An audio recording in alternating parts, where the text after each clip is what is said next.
El cuarto de atrás, Carmen Martín Gaite. Martín Gaite nació en 1925 durante la dictadura de Primo de Rivera en el seno de una familia salmantina culta y liberal. Este hogar, junto a la vivienda veraniega de la rama materna en Galicia, constituye un espacio mítico en su narrativa. En 1936 se matriculó en el Instituto Femenino de Enseñanza Media de Salamanca y en los años 40, concretamente en 1948, se traslada a Madrid para realizar un doctorado. Allí conoció a jóvenes escritores agrupados alrededor de una revista y también tuvo el privilegio de conocer a su marido, el también escritor Rafael Sánchez Ferlosio, con quien se casaría, pero en la década de los 50, tras una relación bastante difícil, acabaría disolviéndose el matrimonio. Esta etapa de los años 50-60 es bastante productiva para ella. Fue muy intensa, como digo. Se produjo la temprana muerte de su hijo, pero también el nacimiento de su hija y la concesión del Premio Nadal en 1957 por su novela Entre visillos. En el año 1963 publicó Ritmo lento y comenzó a investigar sobre el siglo XVIII español. En los años 70, concretamente en 1973, retomó su carrera literaria después de haberse separado en los 70 de Sánchez Ferlosio. Vuelve a la narrativa, como digo, con Retahílas y con El cuarto de atrás en 1978, obra por la que recibiría el Premio Nacional de Literatura. Esta época, a partir de entonces, de los años 80 y 90, Carmen Martín Gaite empieza a crear un mundo mucho más propio y a tener una proyección literaria con el aplauso no solo de la crítica, sino también de los lectores. Prácticamente toda su obra está recogida por la editorial catalana Anagrama.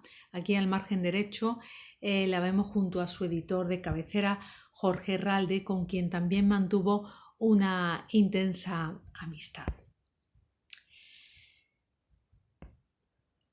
Bueno, su obra transcurre por varias etapas, tres en concreto. Bien desde la mirada del testigo que ve o escucha, bien desde la evocación y construcción de la memoria, la mayor parte de su producción gira en torno a la preocupación como la rutina, la comunicación y la incomunicación. La primera etapa arranca, como hemos dicho, a finales de los años 40 y se mantiene en el tiempo hasta la década de los 70 y está denominada por el realismo y la introspección. La tendencia realista dominante en la década de los 50 muestra el contexto circundante a través de un narrador que se sitúa como testigo de lo que ve, sin que medie la denuncia o juzgue esta realidad ante el lector. Este último debe ser quien termine extrapolando sus propias conclusiones a partir de la descripción del ambiente de pobreza, vacío y esterilidad de la sociedad. A esta etapa corresponden obras como El balneario, Entre visillos o Ritmo lento. La segunda etapa arranca en 1970 y se extiende hasta 1999. Está caracterizada por la búsqueda de un interlocutor. La narrativa del último cuarto del siglo XX camina hacia la búsqueda del interior de la propia experiencia de los novelistas, recurriendo a la memoria personal o a la histórica para revisar el pasado inmediato. En este contexto, tras un silencio de 11 años, nuestra autora publica Retahílas y más tarde El cuarto de atrás. Las obras de este periodo plantean la necesidad de un interlocutor y de ahí que se combine constantemente el diálogo con el monólogo interior. Y por último estaríamos hablando de la tercera etapa, que arranca en 1990 y que se ve truncada finalmente a principios del año 2000 por su repentina muerte. Esta última etapa de la obra narrativa de Carmen Martín Gaite resulta la más productiva y la más reconocida por los lectores. En 1990 publica Caperucita en Manhattan, una versión urbana del conocido cuento de Perrault. Se trata de una novela de aprendizaje que reivindica el poder de la fantasía y lo maravilloso.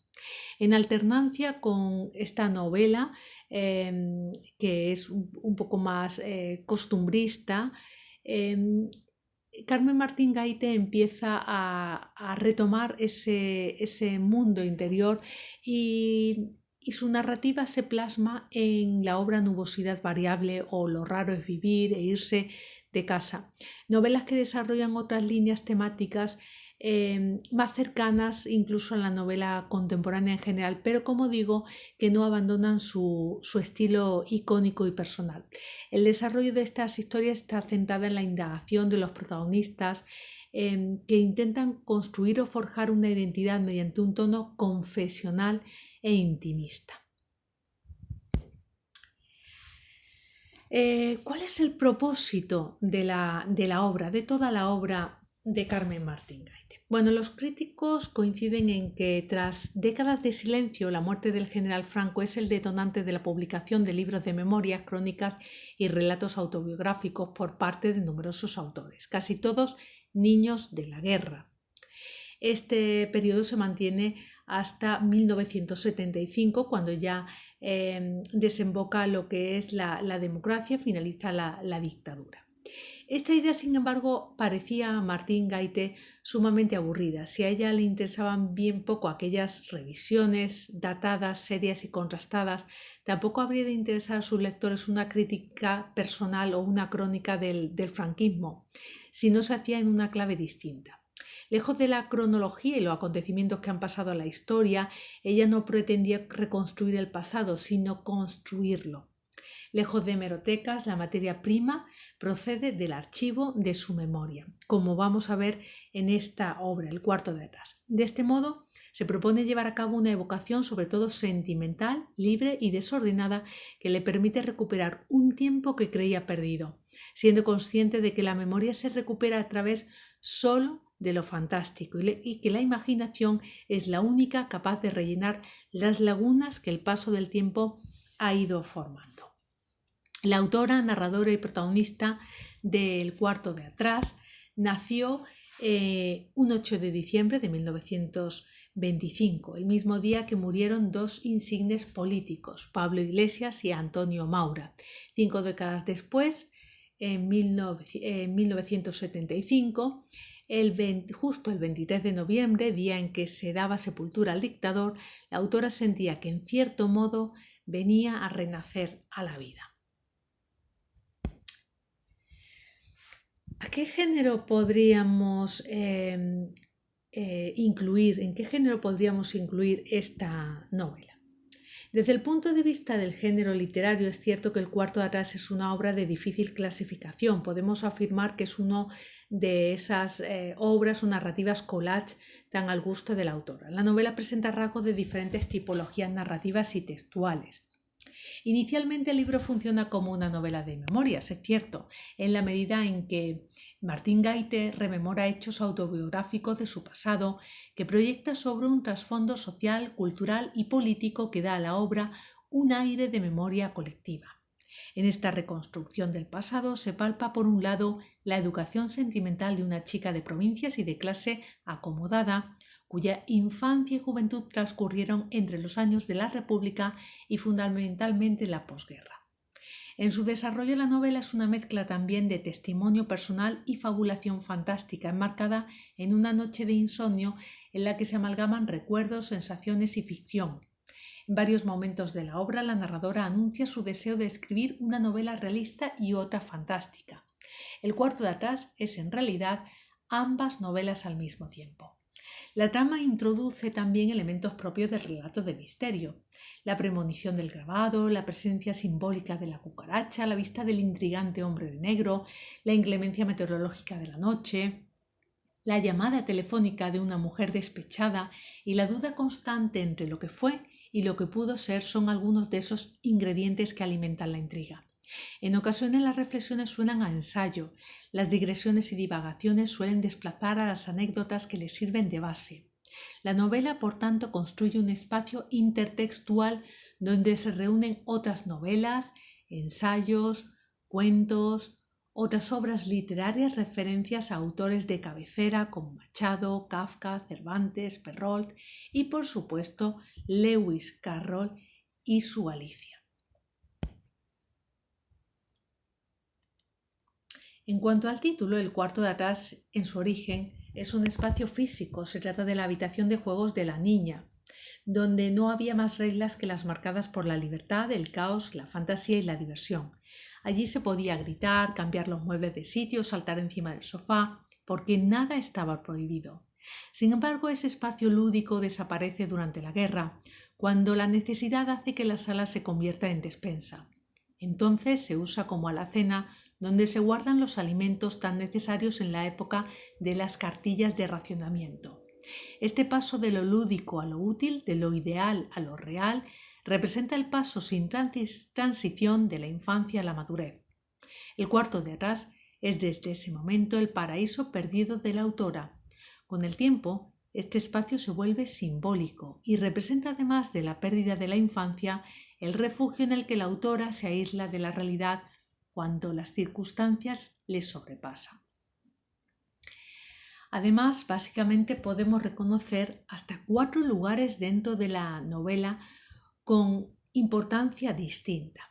Por orden de aparición diremos que esos espacios son los siguientes. El dormitorio en cuya cama intenta conciliar el sueño al comienzo de la novela pertenece al pequeño apartamento de la calle Doctor Esquerdo de Madrid.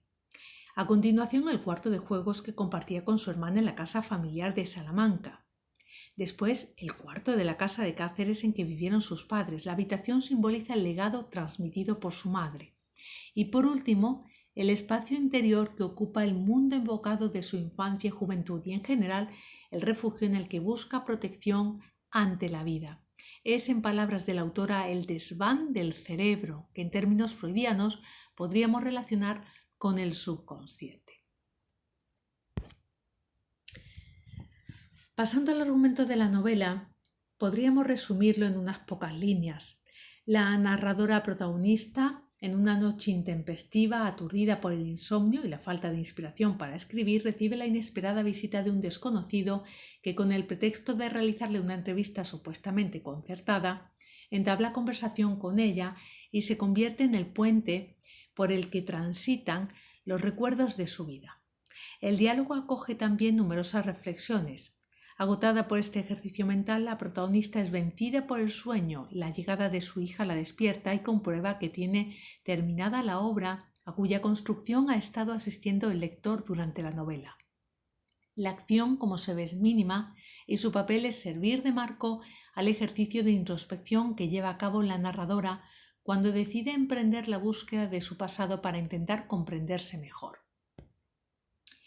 La obra se divide en 7 capítulos que vamos a ir explicando uno por uno.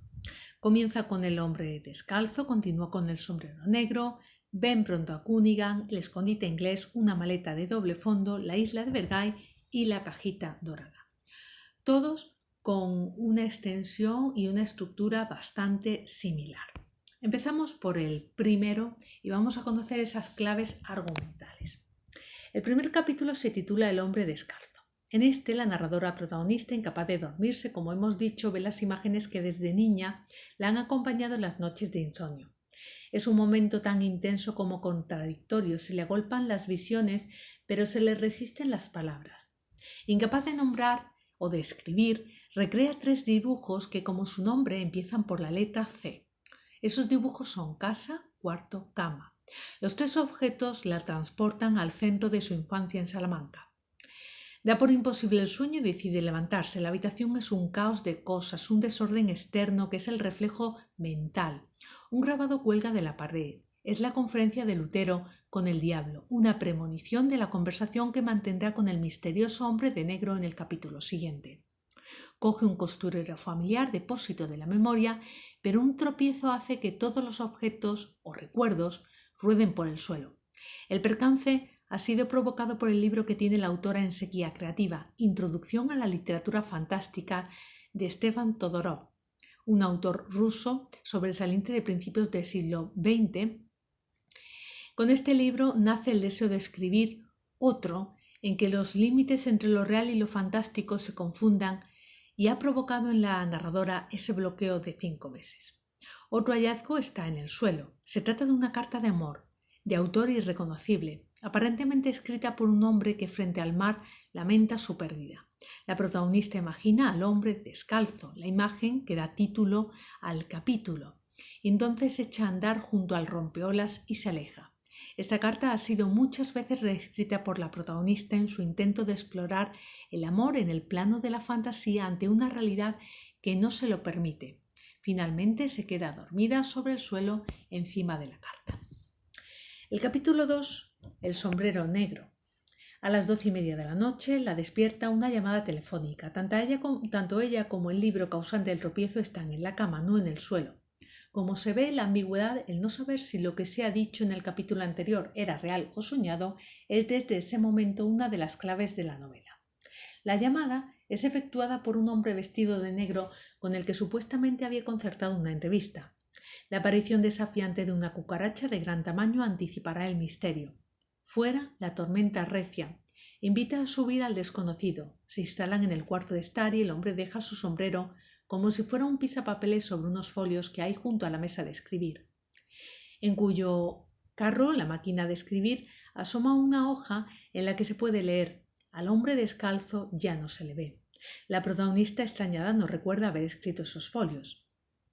El hombre comienza la conversación sugiriéndole la escritura de un libro de misterio. La seguridad que le transmite el desconocido hace que pierda el miedo a la tormenta y la confianza la lleva a recordar escenas del pasado. Entonces comienzan a hablar sobre su primera novela, El balneario, una obra que a juicio del invitado carece de misterio y la ambigüedad que ahora ella anda buscando en su escritura. En aquel momento corría el año 1953. La narradora era una jovencita de provincias producto de la educación sentimental del momento. La conversación revela el papel de la literatura en su vida como refugio de la realidad. Esa concepción nació gracias a su amiga de estudios, quien había inventado una isla, Bergay, en la que las dos niñas se protegían del miedo y el frío de aquellos años. Él, entonces, la va a invitar a vivir al raso o incluso a entender la literatura como un laberinto en el que perderse. El capítulo terminará recordando a Franco y a su hija Carmencita, una niña de edad parecida a la suya, con quien también compartía nombre, pero a la que imaginaba triste y aburrida. El capítulo 3 ven pronto a Cúniga. La anfitriona va a la cocina para ofrecer té frío a su invitado. La estimulante conversación ha refrescado un viejo tema, los usos amorosos de la posguerra. Las costumbres, las modistas, las peluquerías, las canciones habían dado lugar a notas que iban a ser la semilla de un próximo libro, pero el cuaderno andaba extraviado. Ahora la conversación ha iluminado aquellos recuerdos. El reflejo en un espejo antiguo le devuelve la imagen de una muchacha de 18 años. Es la época en la que surge su rebeldía contra el orden, la limpieza, las leyes del hogar, al tiempo que se despierta la curiosidad, el deseo de emancipación, el anhelo de perderse en el laberinto de calles de Madrid. En alguna de ellas estarían Cúniga, un local de música que se convirtió desde entonces en el símbolo mítico de la libertad. Recuerda también las actividades que hacía la familia en cada viaje a la capital, para visitar a las modistas, para asistir a estrenos de cine o de teatro. El viejo aparador familiar trae consigo el recuerdo de su madre. La evocación da pie a reflexionar sobre el modelo de educación femenina que se impuso durante el franquismo con instrumentos como la sección femenina. El capítulo siguiente se titula El escondite inglés. Este título evocará uno de los juegos infantiles de la época. La protagonista regresa al cuarto de estar y aumenta la confusión. El visitante de negro le pregunta si teme al diablo. Quizás es su alter ego, no lo olviden.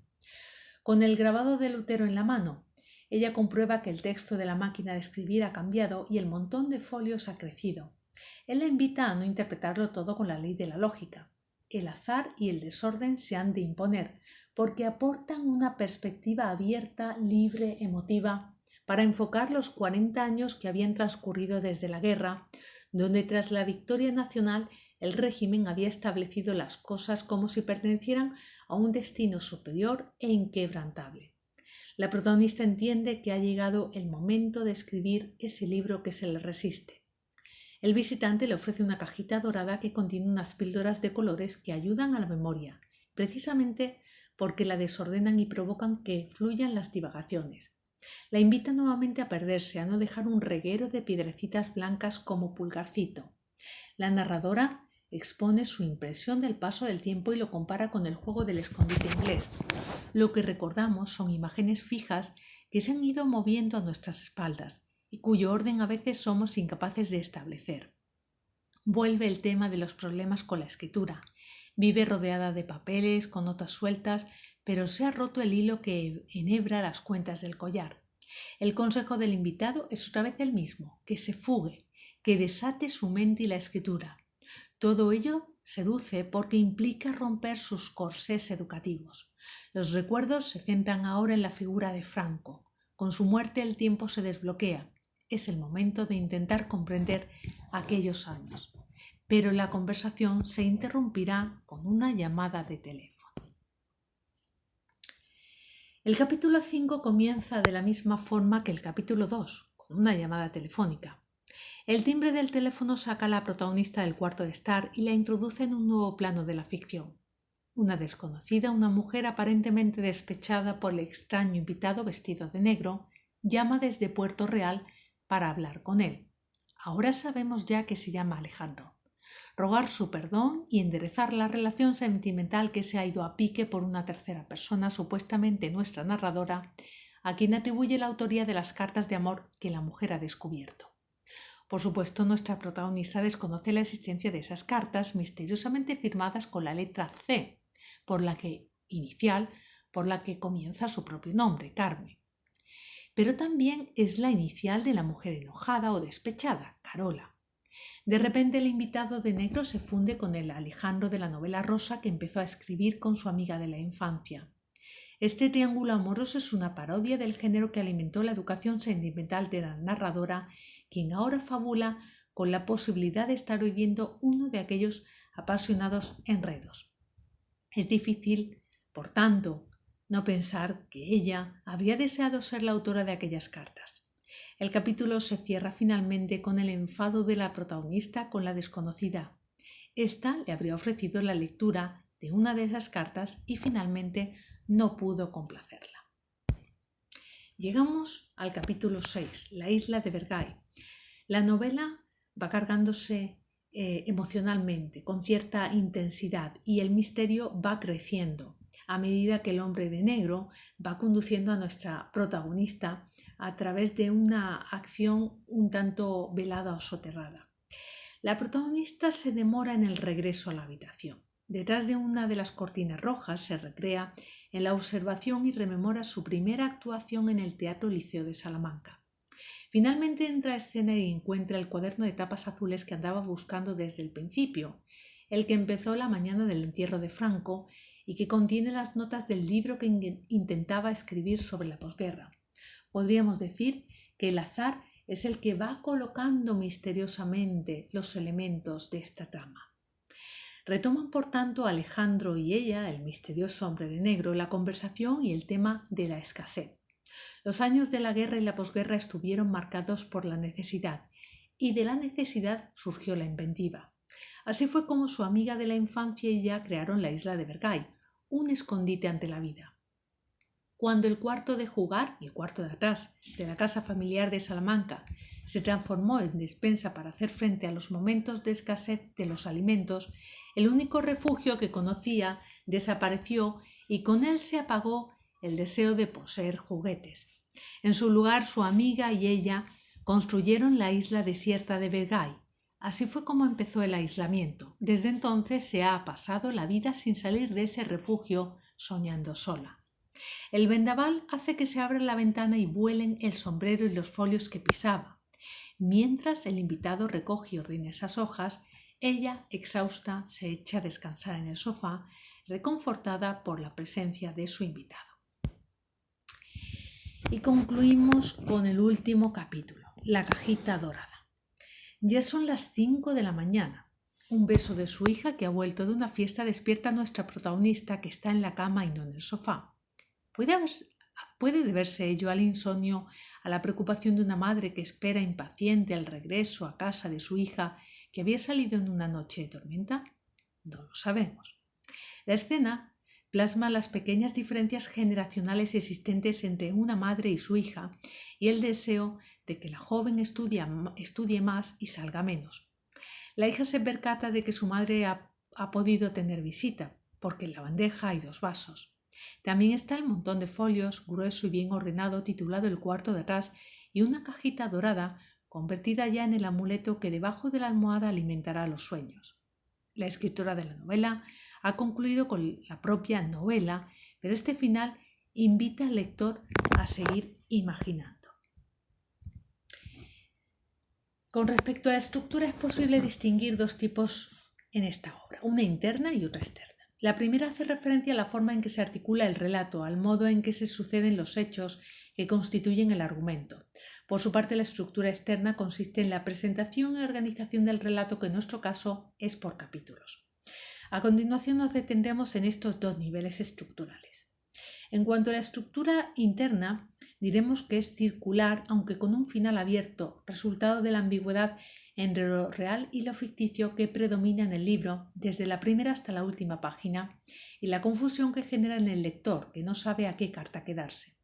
Esta circularidad se comprueba al inicio del capítulo primero, que empieza con puntos suspensivos, adelantando al lector la omisión de una información anterior. Solo al final, donde vuelve a repetirse el fragmento, conocemos esa información. Se lee: y sin embargo yo juraría que la postura era la misma. Creo que siempre he dormido así, con el brazo derecho debajo de la almohada y el cuerpo levemente apoyado contra ese flanco, las piernas buscando la juntura por donde se remete la sábana. Sin embargo, es fundamental advertir que el principio y el final no coinciden por completo, ya que en el último capítulo el manuscrito idéntico en extensión y título al libro que tenemos en nuestras manos sustituye la obra sobre la novela fantástica citada en el primero. Dice: el sitio donde tenía el libro de Todorov está ocupado ahora por un bloque de folios numerados 182. En el primero, en mayúsculas y con rotulador negro, está escrito El cuarto de atrás. El final abierto se advierte en la pregunta que queda en el aire al acabar el libro: ¿ha tenido lugar realmente ese encuentro? En este sentido, la existencia de la cajita dorada puede confirmar la visita del misterioso hombre o, por el contrario, probar la inventiva de una memoria trastornada por las píldoras que esta cajita atesora. Junto a lo anterior, la estructura del relato se basa en el diálogo de la escritora narradora protagonista con el hombre de negro y las fugas constantes de la primera. El encuentro entre los 2 personajes guarda cierta similitud con la estructura de las novelas fantásticas, ya que la llamada del hombre de negro, al igual que la del conejo vestido que se introduce en una madriguera en Alicia en el País de las Maravillas, desencadena una acción que hasta entonces había sido poco dinámica. Es importante subrayar que el misterio es solo aparente, como se observa en los elementos formales: el grabado, la cucaracha, la visita, la tormenta, las llamadas telefónicas, etcétera, etcétera. Frente a la conversación mantenida por el enigmático visitante y la protagonista, que sigue un orden temporal lineal, esos recuerdos o fugas se caracterizan por una continua ruptura en el tiempo evocado por esta última, ya que la analepsis o los saltos al pasado no guardan relación entre sí. Además, la estructura del diálogo, basado en réplicas breves, contrasta con los largos monólogos de C, donde las intervenciones de los personajes rememorados son esporádicas. La protagonista aprovecha estos monólogos para recordar y reflexionar sobre épocas vividas y en las que su experiencia, a pesar de trascender lo personal, pesa más que la memoria colectiva. La estructura externa, por tanto, está bien definida. Los 7 capítulos, como hemos dicho, podrían dividirse a su vez en 3 partes. Una primera o preámbulo, que coincide con el capítulo 1, el cuerpo central de la novela, que abarcaría los capítulos 2, 3, 4, 5 y 6, y un epílogo que conformaría el capítulo 7. Así pues, el primer capítulo serviría de antesala como juego iniciático. Los 5 capítulos siguientes estarían formados por ese desarrollo del diálogo o acción principal entre C y el hombre de negro, y el capítulo 7, el último, cerraría la novela. La clausuraría de una manera, como hemos dicho, circular. En cuanto a los temas que aborda esta novela, son múltiples. Veamos algunos. La ficción como refugio de la realidad. Como la propia autora reconoció, nunca se afianzó sobre la realidad. Es cierto que supo explorarla, pero también es cierto que llegó a comprender lo insoportable que en ocasiones le resultaba. La literatura durante la mayor parte de su vida fue el refugio en el que se protegió de los riesgos de vivir la vida al raso, especialmente cuando se trataba de los años en los que el miedo y el frío se pegaban al cuerpo. La literatura también es conocimiento, la escritura es el instrumento para recuperar el pasado y entender la identidad personal. Es un ejercicio de introspección que le permite atravesar las capas que conforman su ser. En este contexto, la literatura es comunicación, el más poderoso remedio contra la soledad. Como declara la propia autora, la búsqueda del interlocutor soñado es una constante en su narrativa. Otro de los temas que aparecen en estas páginas es el papel social de la mujer, que cambia con el curso del tiempo. La madre de la autora, con inquietudes alejadas del universo femenino del momento, sufrió las consecuencias educativas de su época y se esforzó porque su hija no padeciera las mismas limitaciones que ella. Durante el franquismo, a través de instrumentos como la sección femenina, se implanta un modelo de educación femenina y se adjudica a la mujer un rol necesario para mantener el orden tradicional. E inversamente se condena a toda mujer que se aleje del recto camino. La hija de la protagonista, sin duda, es el signo del nuevo tiempo y vive plenamente su libertad. Se observa así una evolución en la conquista de los derechos de la mujer. Otro tema en la novela es la búsqueda del paraíso de la infancia perdida. La escritura responde al deseo de vencer el paso del tiempo y reconocer a la niña que un día fue, para comprobar que algo de aquel ser aún permanece en su cuerpo de adulta. El tema del deseo de la libertad coincide con su rebeldía a los principios del orden y las leyes del hogar, el afán por descubrir que requeriría esa independencia, esa emancipación. La pobreza, la precariedad de la posguerra, el final del franquismo como marca del inicio de un nuevo tiempo, temas de carácter costumbrista propios de la novela de memorias, desarrollados meticulosamente, esas páginas en las que la autora habla de las modistas, las peluquerías, las canciones, etc.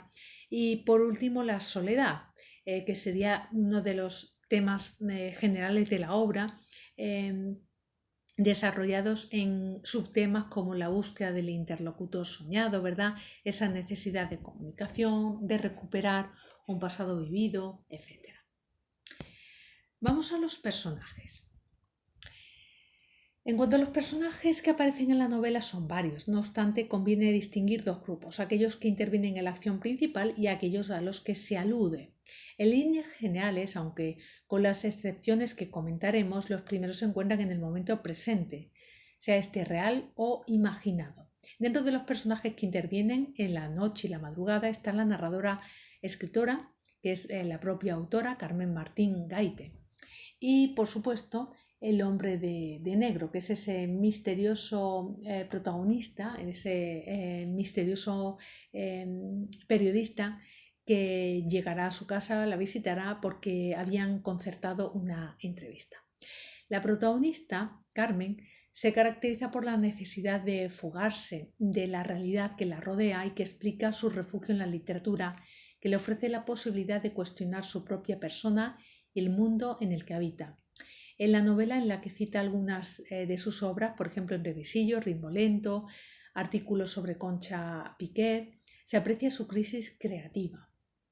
Otra característica de la protagonista son su rechazo a los trabajos domésticos tradicionalmente asignados a la mujer y su renuncia a la obligación social de estar siempre impecable.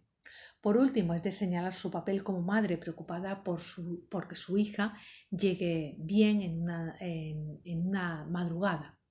Destacamos para finalizar el desdoblamiento de la protagonista, tal y como se vislumbra en el diálogo interior que mantiene en la cocina al comienzo del capítulo 3 con su yo del pasado reflejado en el espejo.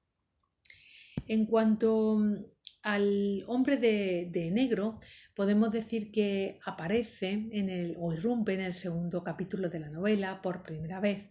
Este personaje representa la figura del interlocutor idealizado, quien gracias al diálogo ayuda a la narradora protagonista a construir poco a poco la memoria que con tanto deseo busca. El interlocutor formula preguntas pero no lleva ningún guión. Él simplemente se va a encargar de hacer posible la conversación que surge de forma natural. La mirada del intruso va a transformar los espacios propios, los lugares y objetos cotidianos que vistos por alguien ajeno se convierten en literarios. El hombre de negro es un personaje complejo, como prueban las distintas interpretaciones que pueden hacerse de su enigmática figura. Por ejemplo, podría ser incluso el desdoblamiento de la narradora en consonancia con este juego de espejos por el que ella siente predilección, como le ocurría a Lewis Carroll en Alicia en el País de las Maravillas. También el hombre de negro es una especie de demiurgo, es una divinidad creadora que provoca que afloren pensamientos ocultos.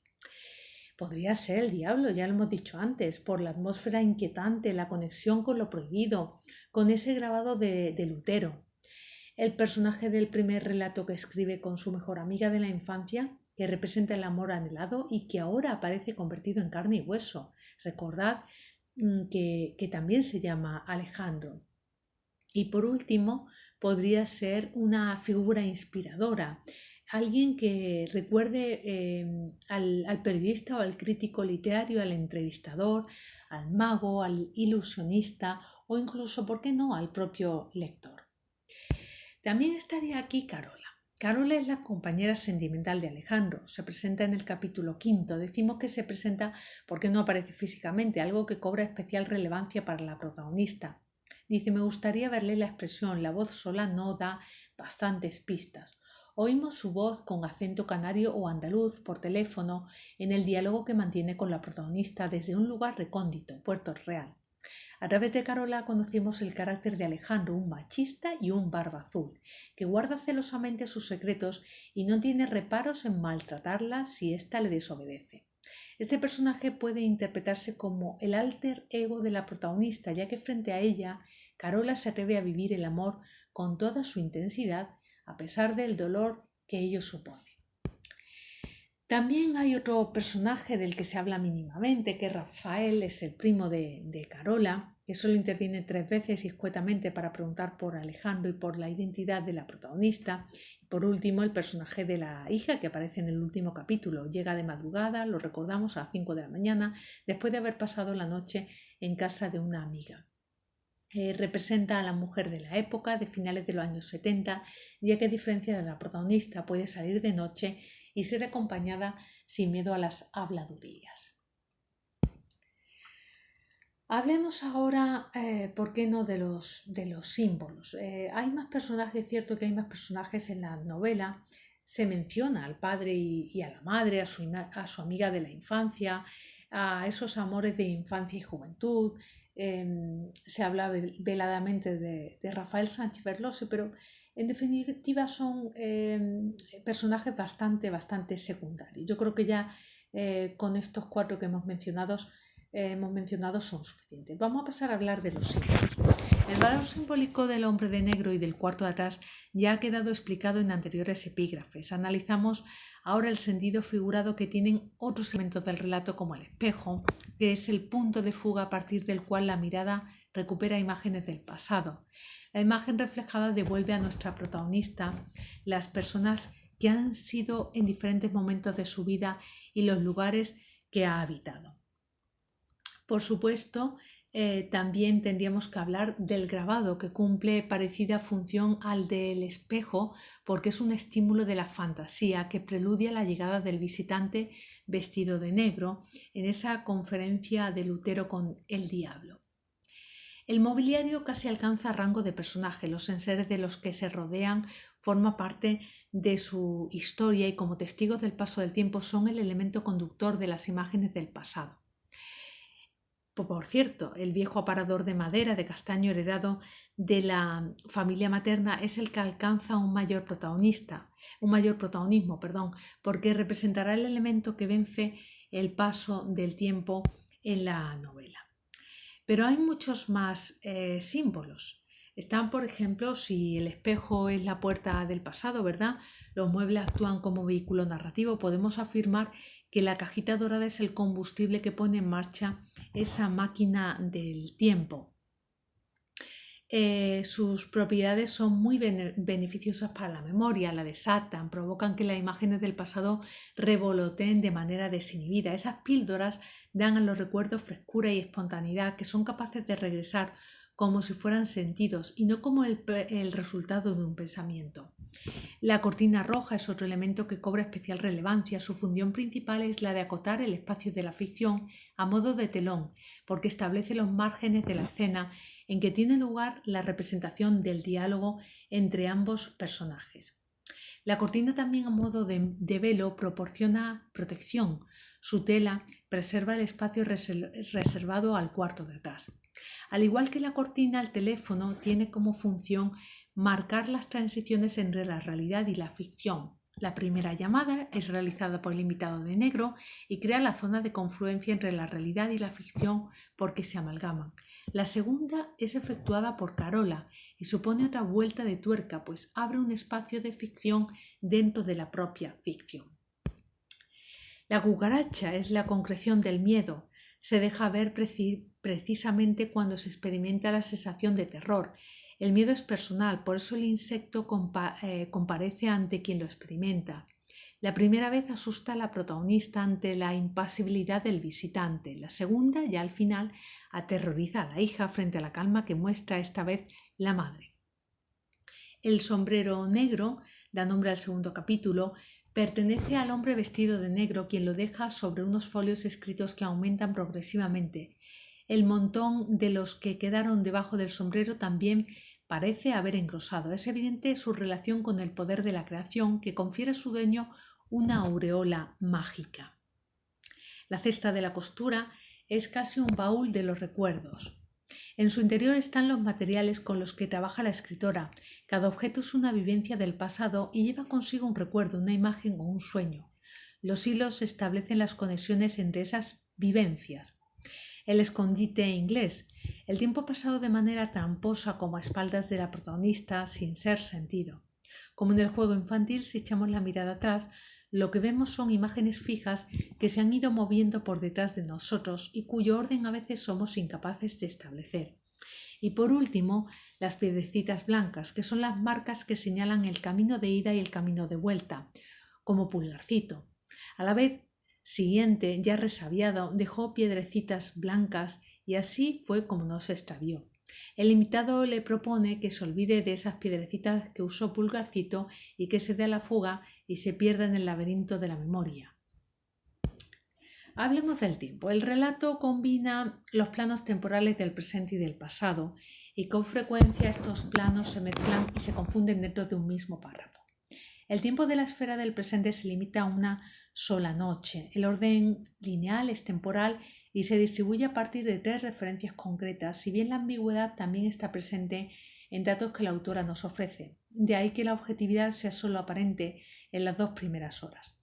Las 10 de la noche, la siguiente cita, muestra que no podemos estar seguros de esta hora en la noche de insomnio de la protagonista, porque dice que tiene el reloj parado en las 10.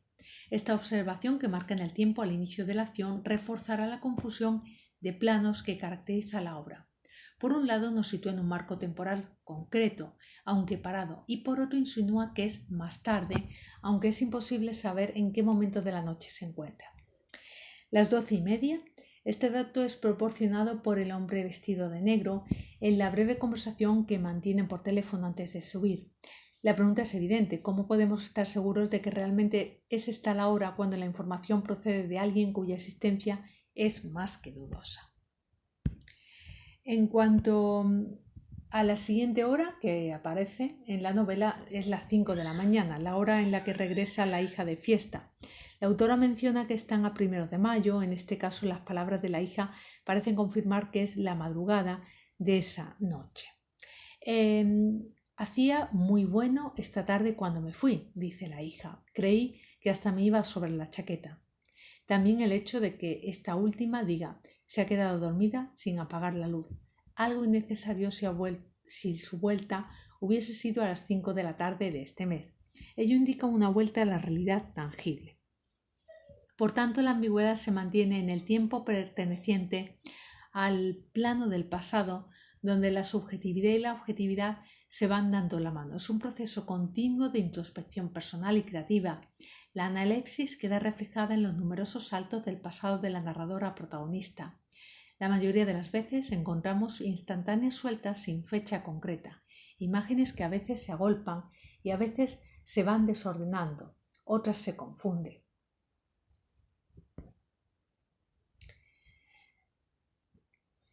También, por supuesto, el tiempo se marca por esa evocación del recuerdo que inicia con su infancia antes de la llegada de Franco, en esa segunda república previa a la guerra civil. Es la época del juego y de una niñez intacta. La infancia queda ubicada en el cuarto de atrás salmantino. Para el autor este tiempo comprende la época anterior a la guerra civil. A ella le seguirá la adolescencia, la juventud y la primera madurez, ya con Franco en la dictadura y por supuesto esa dura posguerra y las décadas siguientes. Desaparece el espacio lúdico del cuarto de atrás y los juguetes, es la época del frío, del miedo. Surge la ficción como refugio de la realidad. Primero la isla de Vergai, ¿verdad? Y con el tiempo la literatura, que serán los castillos que toma como fortín contra la realidad. La segunda madurez, después de Franco, con la democracia, amanece una nueva época y aparece la necesidad de buscar el tiempo perdido para entender mejor su vida. Lo que en la novela se reduce a una noche de duerme-vela, en la vida real son 2 años y 5 meses en los que la autora emplea para escribir su obra. Y por último, podríamos ya terminar con las preguntas 5b, que serían las que podrían aparecer en nuestro examen de selectividad. Bueno, como sabéis, yo di una ficha para cada uno con una serie de preguntas recopiladas del libro y como muestra pues he recogido dos que podrían caer en el examen. Señale algunas de las referencias sociológicas de la posguerra presentes en la vida cotidiana de una ciudad de provincia que perviven en la memoria de la heroína y narradora del cuarto de atrás. Y la otra, en el cuarto de atrás de Carmen Martín Gaite, la narradora afirma que la isla de Vergai no viene en los mapas. No obstante, la novela proporciona algunas notas descriptivas que sirven para que los lectores puedan localizarla. ¿Dónde se encuentra Vergai y qué significación posee para la heroína en unos determinados años de su biografía? Bueno, pues cuando hayáis leído la novela, comprenderéis muchísimo mejor todos estos aspectos, todas estas partes que hemos ido comentando aquí a lo largo de esta presentación. Confío en que os haya sido de ayuda.